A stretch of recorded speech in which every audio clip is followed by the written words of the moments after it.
பாருங்க, தானியேலை பார்த்து தேவதூதன் சொல்கிறான், என்ன சொல்றான்? நீ மிகவும் பிரியமானவன். ஏன் சொன்னாரு? ஆதலால் அந்த கதையை விட்டுருங்க. ஆனா கூப்பிடும் போதே எப்படி கூப்பிடுறாரு? நீ என் தாசன் அப்படிலாம் கூப்பிடல. நீ மிகவும் பிரியமானவன் ஆதலால் அப்படின்ட்டு ஆரம்பிக்கிறார். அல்லேலூயா. அவர் பார்க்கும் போதே பாருங்க, ஃபர்ஸ்ட் வார்த்தை என்ன சொல்றது? ஆண்டவர் பார்க்கும் போது இயேசுலாம் தரிசனமாகும்போது நிறைய பயப்படாது. கர்த்தர் கூட பழைய ஏற்பாட்டில் பார்த்தீங்கன்னா யெகோவா கூட என்ன பண்ணுவார்? பயப்படாது. ஆனா இங்க தானியேலை பார்த்து மிகவும் பிரியமான. காரணம் என்னன்னா, அவர் எல்லா சூழ்நிலையும் ஜெபிக்கிற மனுஷனா இருந்தார். ஆமென்.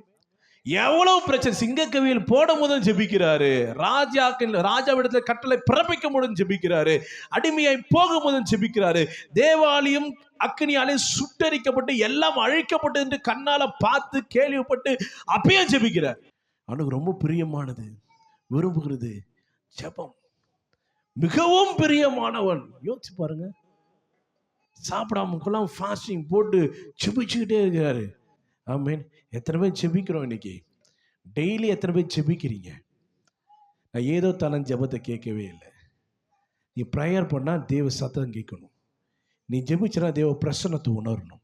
ஏதோ உக்காஞ்சோம் கடமைக்கு இல்லை. ஆமென்.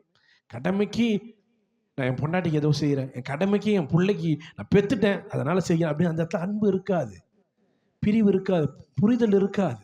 உன் ஜெபத்தை அப்படிப்பட்ட ஜெபத்தை ஆண்டவர் கேட்கல. கடமைக்கு நான் ரட்சிக்கப்பட்டேன், காலைல ஜெபம் பண்ணணும், இல்லை எனக்கு ஒரு தேவை இருக்கு நான் ஜெபம் பண்ணணும் அப்படின்னும் போது அந்த ஜெபத்தில் கர்த்தர் உன் பக்கத்தில் இருக்கிறாரா?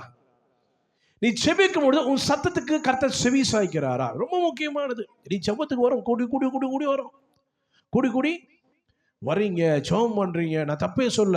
ஆனால் நீங்கள் ஜெபிக்கும் பொழுது உங்கள் பக்கத்தில் ஒருவர் இருக்கிறாரா? இங்க தானியேலை பார்த்து வேதம் சொல்லுகிறது, அந்த தூதன் சொல்கிறான் மிகவும் பிரியமானவன். தானியேலுக்கு எல்லாவற்றையும் இன்னைக்கு வரைக்கும் தானியேலுக்கு ஆண்டவர் கொடுத்த தீர்க்க தரிசனம் நிறைவேறிக்கொண்டே இருக்கு. நடந்தது, நடக்க போறது, கடைசி காலத்துல முடிகிற வரைக்குமே தானியேலுக்கு அந்த நாட்களிலே கர்த்தர் பேசினார். காரணம் யாருக்கும் பேசாத தானியேல் கிட்ட பேசினாருங்க. யாருக்கிட்டையும் பேசல, எந்த தீர்க்க தரிசனம் பேசல. அவ்வளவு ஆழங்களை தானியேல் பேசினா. அவன் மிகவும் பிரியமானவன் இருந்தனால ஒரு ரகசியமே வைக்கல. ஆமென்.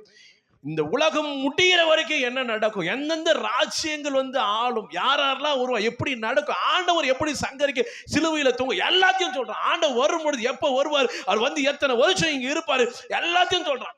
எத்தனை வருஷம் இங்க இருக்கு, எத்தனை உபத்திரம் வரும், எப்பொழுது பழைய தீர்க்க தரிசனம் வருவாரு, ஆண்டவர் எப்போ வருவாரு, இது எல்லாத்தையும் புட்டு எங்க இருக்கிறான்?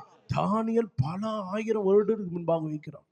காரணம், அவன் மிகவும் பிரியமானவனாயிருந்தான். அவன் ஜெபிக்கிற தேவ மனுஷனா இருந்தான். அவன் தேவ மனுஷனா இருக்கிறோம்.